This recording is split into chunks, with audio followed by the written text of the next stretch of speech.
All right, so this next story comes to us by mlive.com, published on February 7th. Man convicted of diverting sleeping bear dunes river by hand. Essentially what ended up happening, this one kind of caught a lot of people off guard, where basically there was the river kind of flowed alongside of the lakeshore and dumped in further downstream. Apparently what had happened was that there was a break in where the river basically kind of got rediverted, dammed up and rediverted closer to where the mouth used to be and where the boat launch is.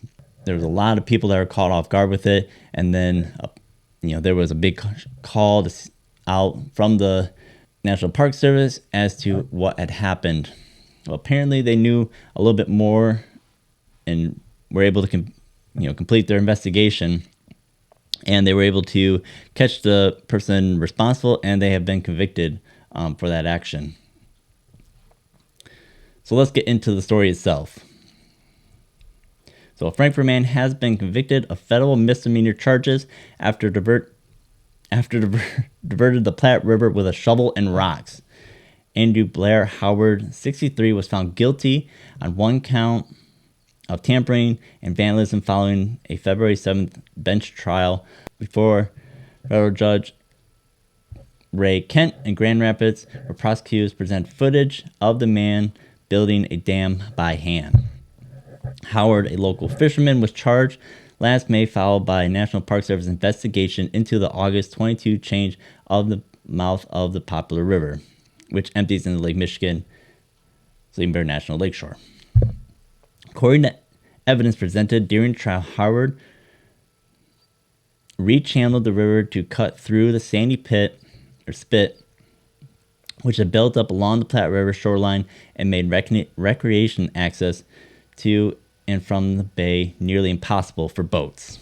Which that little detail is going to be key, because they do get into more about kind of what the bigger issue is with what he had done, and kind of the both sides of allowing the river to kind of change naturally, or to have it be maintained for specific purposes. So the sandy spit was built up over several years to the liking of beachgoers and park managers, who halted 49 years of annual dredging of the river mouth in 2017. But it hampered boat access at the onset of annual fall coho salmon run. So that's the big issue. That's the crux of why he ended up doing that, because you can't get any significant boats in and out of the mouth of the Platte anymore to access Lake Michigan. The Department of Natural Resources officials said that the change benefited the river by lowering the water level upstream and helped alleviate a public safety concern by establishing rescue boats to quickly access the bay. So again, that was another one that I'd kind of forgotten about with this story, is that the DNR, even for like rescue boats or first responders and whatnot, they can't, if there's anyone that's in trouble out on Lake Michigan, out in front of the Platte River, they have to actually travel much further distances to boat launches that their boats can actually launch into to be able to provide rescue for them. The Park Service saw things differently and reacted strongly after Howard threw a wrench in the federal plans to excavate decades of dredge spoils that build more habitat for piping plovers, an endangered shorebird which is making recovering strides. In a statement, U.S. District Attorney Tom Toden called the prosecution a matter protecting Michigan's natural treasures.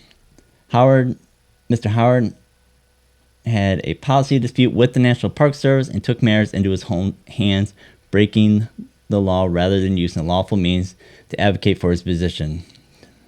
Toden said his actions resulted in significant financial and ecological harm that altered the landscape so many enjoyed. And at this point, sentencing of this case has not been scheduled. So according to the January trial brief submitted by prosecutors, a park ranger witnessed Howard using a shovel and stacking rocks to dam the river on August 15, 2022.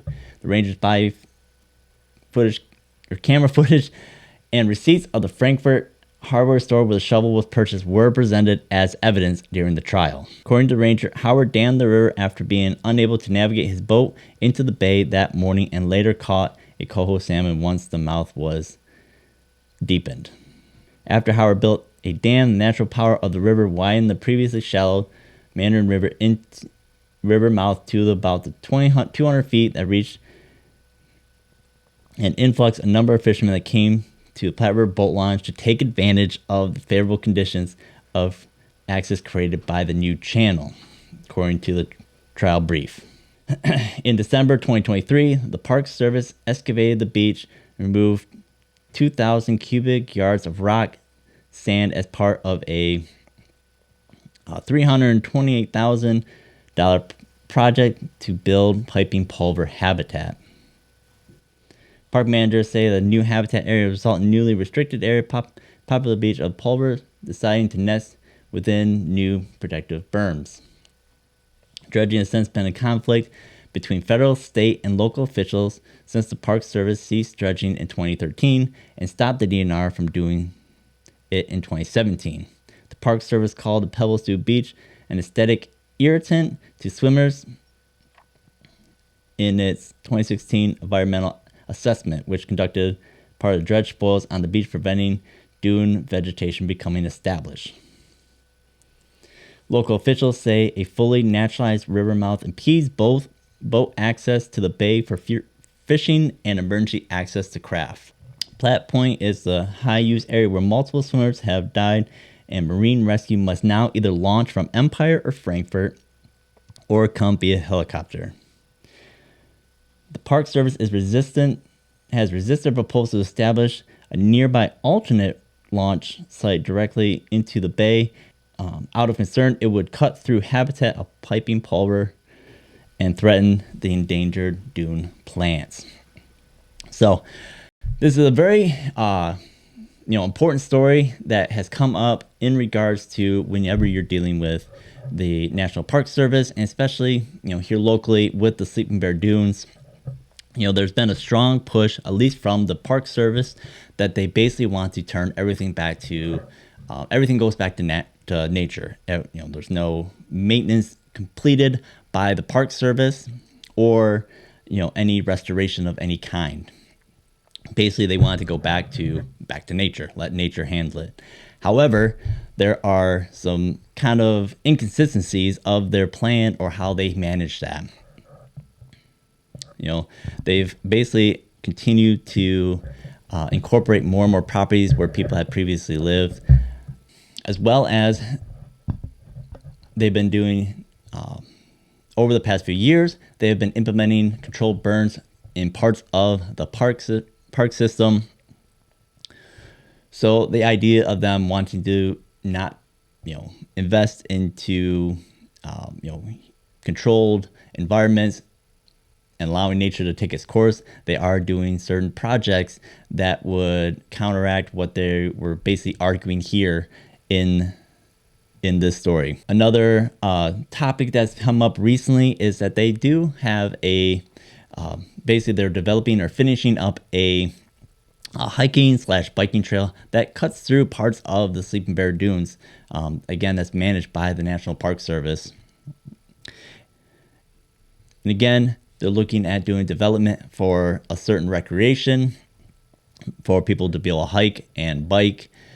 Basically, a maintained trail that they would, finish developing as well as maintain for, however many years that they're going to maintain this trail. Same thing. They're looking into, modernizing or, adding infrastructure into parts of the Park Service, and yet they're unwilling to work with local officials, the state DNR, to be able to maintain an active and usable boat launch. So a little bit of a hot topic in regards to this. Not necessarily the his actions, are kind of the highlight of this story, but there is an underlying issue that needs to be addressed or hashed out between local officials, the state DNR, and the National Park Service, they're going to have to come to some form of agreement to, offer some form of access for recreational boating and fishermen to utilize the Platte River in some manner or fashion to get to Lake Michigan, essentially. So again, this will be an ongoing issue and topic of concern for the area.